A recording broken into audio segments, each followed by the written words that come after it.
Mon avis, la team, et encore une fois, ce ne reste que mon avis, et on peut tous avoir un avis différent et en débattre, bien évidemment. Malgré tout le respect que j'ai pour Léo Messi, qui est certainement l'un des plus grands joueurs de tous les temps, que le football ait connu. Il y en a eu des grands joueurs, mais lui, c'est vraiment dans le top niveau. Donc j'ai un profond respect pour ce joueur,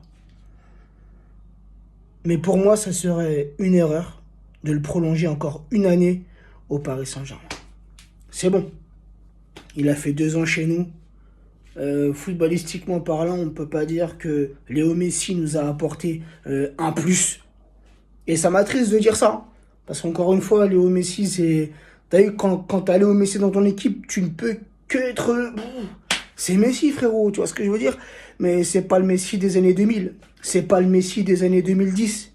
Il est sur la fin de sa carrière. Hein? Alors oui, il est venu chez nous. Il est arrivé saison 2021-2022, donc ça va faire 2 ans qu'il est au Paris Saint-Germain. Il entame et il va finir sa deuxième année au Paris Saint-Germain. Sur le point de vue marketing, rien à dire. Les maillots se sont vendus comme des petits pains. Voilà, ça, franchement, rien à dire. Le Paris Saint-Germain, au niveau marketing, comme bien souvent, a fait une bonne affaire. Mais niveau footballistique, les amis, encore une fois, nous, les supporters, on vibre pour ce qui se passe sur le terrain. Le marketing, c'est une bonne chose. Ça fait rentrer de l'argent dans les caisses. Ça fait grandir le club. Ça fait connaître le club à l'international. C'est bien, ok. Ok. Mais au bout d'un moment, il faut aussi penser à ce qui se passe sur le rectangle. Des joueurs comme ça, tu les fais venir pour qu'ils puissent nous faire passer un cap avec toute leur expérience. C'est pas le cas. Léo Messi, la première saison, je veux bien, ça a été la saison d'adaptation. Donc je veux bien, malgré que c'est Léo Messi. Donc sur l'année 2021-2022, c'est 11 buts, toutes compétitions confondues, avec 14 passes décisives. Toutes compétitions confondues, plus un titre, et c'était le 10e de champion de France. C'est assez moyen. Tu vois ce que je veux dire, même pas une Coupe de France, tu vois, même pas la Ligue des Champions, j'en parle pas, on était sortis en 8e de finale.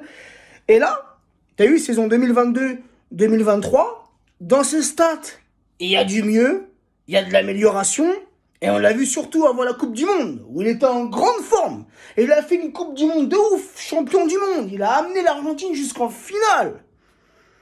Mais depuis la Coupe du Monde,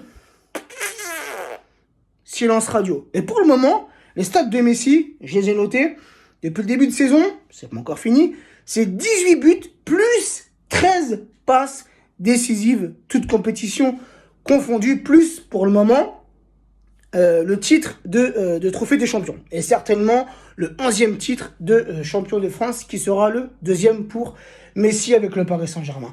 On ne peut pas dire que footballistiquement, les amis, c'est des stats de ouf. Hein, on peut pas dire que c'est...